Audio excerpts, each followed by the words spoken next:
सिंह धामी ने पोस्ट भी किया है। प्रदेशवासियों को नए साल की बधाई दी गई है। लोगों से एकजुट रहने की अपील की गई है। नई ऊर्जा के साथ आगे बढ़ने की अपील की गई है।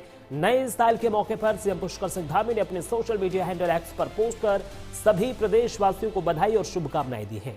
उन्होंने अपने पोस्ट में लोगों से एकजुट रहने की अपील की है और सकारात्मकता, सोच, एकता और सहयोग की भावना के साथ ही नए साल में नई ऊर्जा के साथ आगे बढ़ने की अपील की है।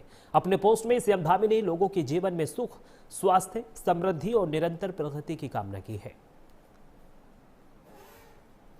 देखिए, मुख्यमंत्री पुष्कर सिंह धामी की ओर से एक्स पर ट्वीट किया गया है। उन्होंने लिखा है कि समस्त प्रदेशवासियों को अंगल नववर्ष 2026 की हार्दिक बधाई और शुभकामनाएं। आइए सकारात्मक सोच, एकता और सहयोग की भावना के साथ नववर्ष में नई ऊर्जा के साथ आगे बढ़े। ईश्वर से प्रार्थना है कि ये नववर्ष आप सभी के जीवन में सुख, स्वास्थ्य और समृद्धि एवं निरंतर प्रगति लेकर आए।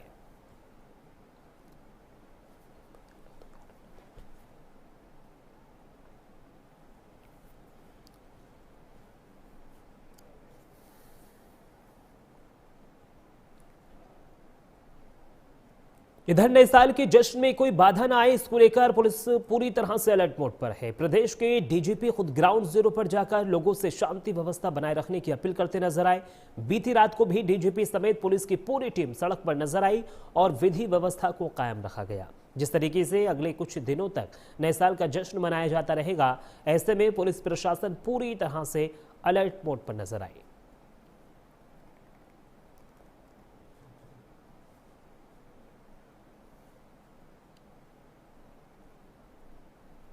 जहाँ तक तैयारी है, जो यहाँ सेलिब्रेशन होते हैं, तो वो एसएसपी देहरादून और उनकी पूरी टीम ने व्यापक प्रबंध किए हुए हैं। और जैसा माननीय मुख्यमंत्री जी ने भी इसके लिए एक विशेष बैठक करके निर्देश दिए थे पूरे प्रदेश के लिए, तो यहाँ पर भी देहरादून पुलिस ने सभी प्रकार के जो यातायात व्यवस्था है, पार्किंग व्यवस्था है, जो आपके भीड़ भाड़ वाले इलाके हैं उनमें विशेष सुरक्षा प्रबंध, महिला कर्मियों की ड्यूटी और पूरे देहरादून में जो चिन्हित एरियाज हैं उनको जोन सेक्टर्स में बांटकर हमारे सारे अधिकारी, सारे थानाध्यक्ष, सारे चौकी इंचार्जेस इस समय फील्ड में हैं। और इसी खबर पर ज्यादा जानकारी के लिए हमारे साथ लाइव जुड़ रहे हैं हमारे संवाददाता रजनीश दीक्षित। रजनीश जी, मैं आपसे सबसे पहले सवाल यही करना चाहूंगा, उत्तराखंड में किस तरीके का माहौल है, कितने अभी पर्यटक हैं और सुरक्षा के क्या कुछ विशेष इंतजाम किए गए हैं? देखिए अब्दुल, मैं आपको बता दूं कि उत्तराखंड में जो पहाड़ों की रानी मसूरी है वो पर्यटकों के लिए गुलजार रही। देश दुनिया के पर्यटक यहाँ पहुंचे। इसके बाद आपको बताएं, जो सबसे बड़ा समस्या थी कि उत्पात मचाते थे लोग, दारू पी के सड़कों पर बवाल करते थे, जाम लगता था, तो इस बार पुलिस की जो सक्रियता है, जो उनकी ग्राउंड पर जो उन्होंने मेहनत की है, वो मेहनत नजर आई। ना उपद्रव की तस्वीर देखने को मिली, ना फिर इस तरीके के बवाल की पूरा रात लोग सड़कों पे हंगामा करते रहे। मैं आपको बताऊं, जो उनकी फिजिकल प्रेजेंस है वो काफी इंपॉर्टेंट रही। जितनी पेट्रोलिंग पुलिस ने की है उससे सैलानियों की सुरक्षा व्यवस्था पूरी तरीके से मुकम्मल रही। अब अगर हम बात कर लें आपसे कि साल का आगाज है, उस आगाज के साथ हम इस वक्त मौजूद हैं राधा कृष्ण मंदिर के ठीक सामने।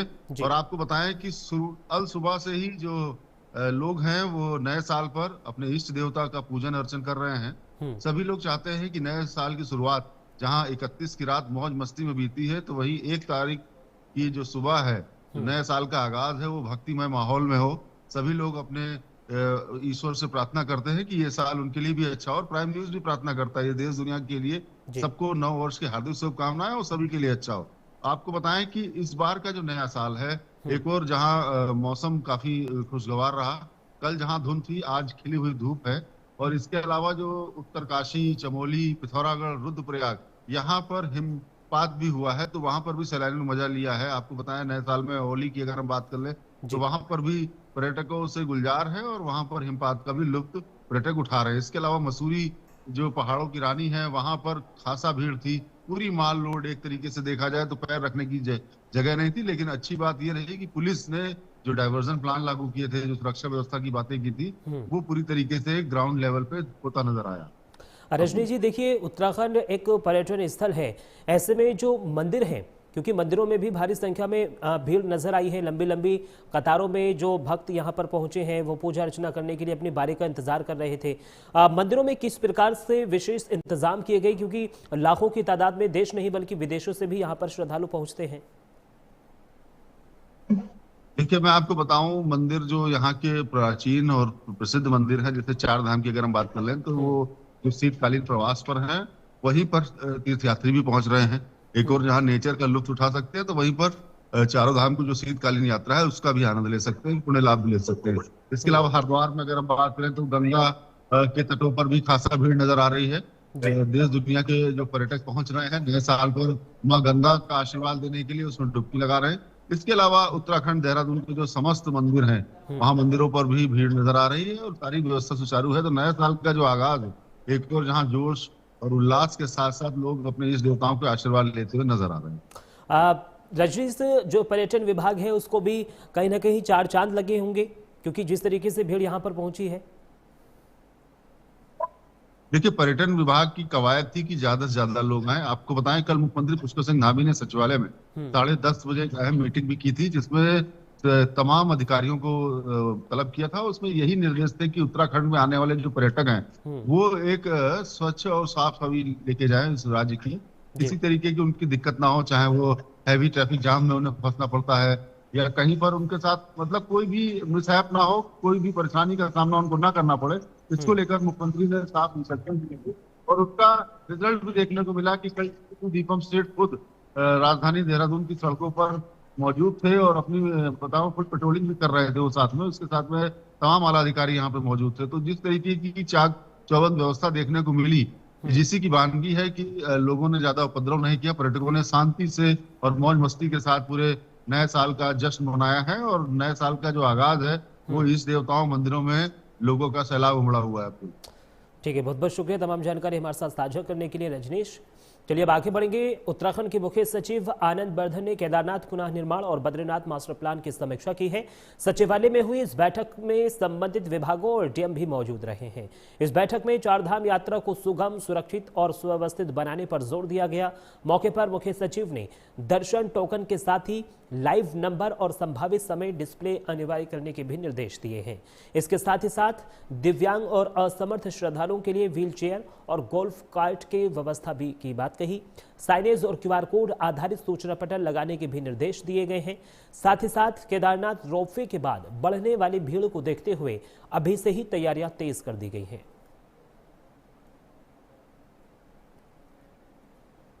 तो देखिए, मुख्य सचिव ने यह समीक्षा बैठक की है।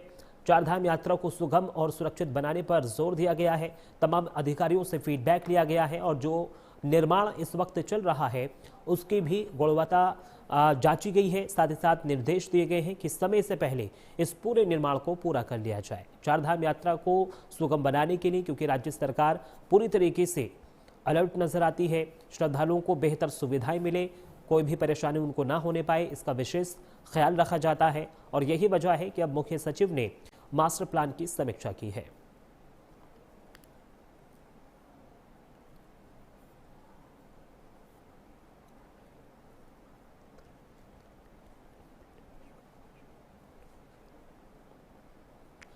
चलिए आगे बढ़ेंगे। धर्मनगरी हरिद्वार में निरंजन पीठाधीश्वर आचार्य महामंडलेश्वर स्वामी कैलाशानंद गिरी महाराज के 5वें संन्यास दीक्षा महोत्सव की सभी तैयारियां पूरी कर ली गई हैं। आज पंचायती अखाड़ा श्री निरंजन के आचार्य महामंडलेश्वर स्वामी कैलाश आनंद गिरी महाराज का 5वां संन्यास दीक्षा महोत्सव भव्य और दिव्य रूप में आयोजित होगा।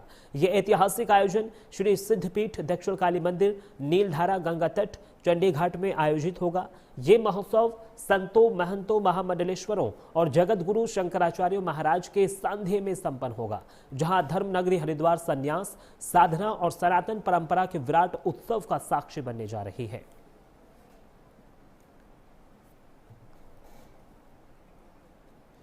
तो देखिए, 5वें दीक्षा महोत्सव को ऐतिहासिक बनाने की लगभग जो तैयारियां हैं वो पूरी हो चुकी हैं। स्वामी कैलाशानंद गिरी महाराज का दीक्षा महोत्सव यहां पर आयोजित होगा। 5वें दीक्षा महोत्सव की जो तैयारियां हैं वो लगभग पूरी हो चुकी हैं। तमाम जो श्रद्धालु हैं वो यहां पर पहुंचेंगे और जो तमाम महामंडलेश्वर हैं वो भी इस कार्यक्रम में शिरकत करने के लिए यहां पर पहुंचेंगे।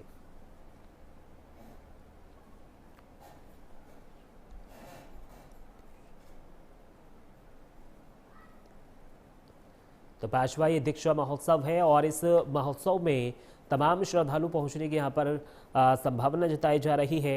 लाखों की तादाद में यहाँ पर श्रद्धालु पहुंचेंगे, लेकिन उससे पहले ही जो तमाम तैयारियां हैं वो लगभग पंचम संन्यास दीक्षा महोत्सव की पूरी हो चुकी हैं। स्वामी कैलाशानंद गिरी महाराज का ये दीक्षा महोत्सव है, जिसमें शामिल होने के लिए तमाम श्रद्धालु यहाँ पर पहुंचेंगे।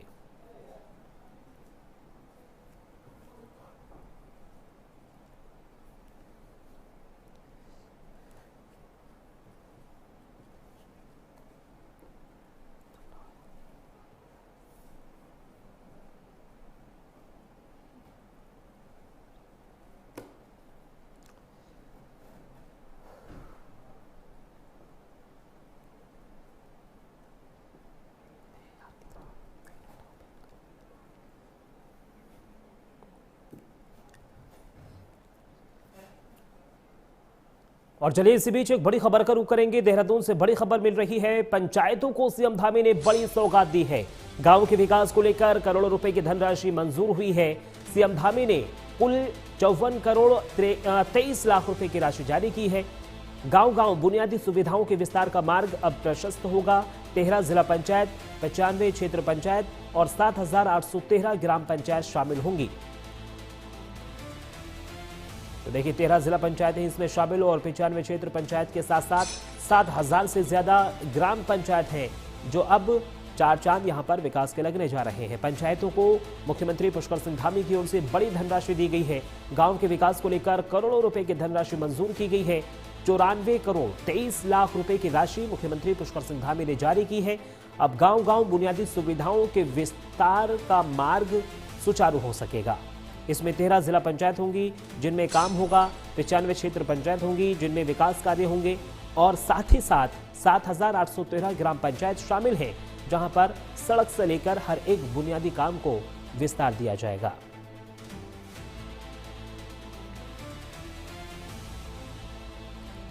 तो देखिए मुख्यमंत्री पुष्कर सिंह धामी ने यह बड़ी सौगात दी है। 13 जिला पंचायत, 95 क्षेत्र पंचायत और 7,813 ग्राम पंचायत को बड़ी सौगात इसमें मानी जा रही है। क्षेत्रवासियों के लिए ये बड़ी सुविधा होगी। जो धरातल पर कार्य है वो होते हुए अब नजर आएंगे। उसमें सड़क की बात कर ले जाए, स्कूल कॉलेजों की बात कर ले जाए, इसमें हर एक वर्ग को लाभ पहुंचने वाला है।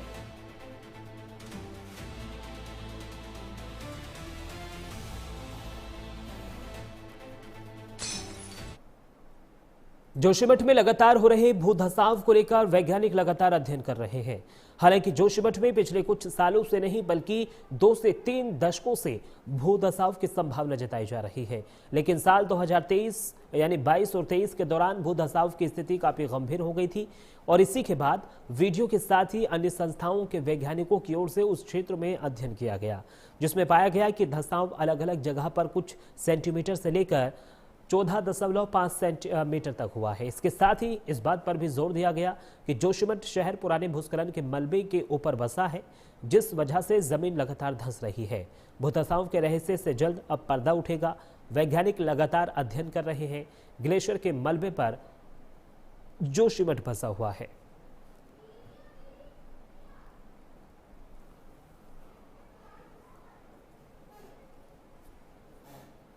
की स्टडी जो है अभी होनी बाकी है। इसमें कुछ नहीं, हमने कुछ ओएसएल डेट की थी जिसमें डेट्स में जो है हमें ऊपर गोरसों और ओली के आसपास की डेट मिली, जो ग्लेशियर के एडवांसमेंट की, और कुछ मोरेनिक डेट वहाँ पे मिली हमको जिसकी एज लगभग 7,000 साल के लगभग आई है। तो हम ये एज्यूम कर रहे हैं, बेसिकली हम ये 100% प्रूव नहीं कर सकते जब तक फील्ड वर्क वहाँ पे हुआ नहीं। हम ये एज्यूम कर रहे हैं कि वहाँ पे लैंडस्लाइड नहीं थी, बल्कि ओल्ड टाइम में जो वहाँ पे ग्लेशियर था, होलोसिन के टाइम पे, जो होलोसिन में ग्लेशियर एडवांस हुआ था उस टाइम पे वहाँ पे ग्लेशियर्ड लैंड थी, जिसकी वजह से अगर आप जोशीमठ में देखोगे तो जोशीमठ में जो है बड़े बड़े बोल्डर और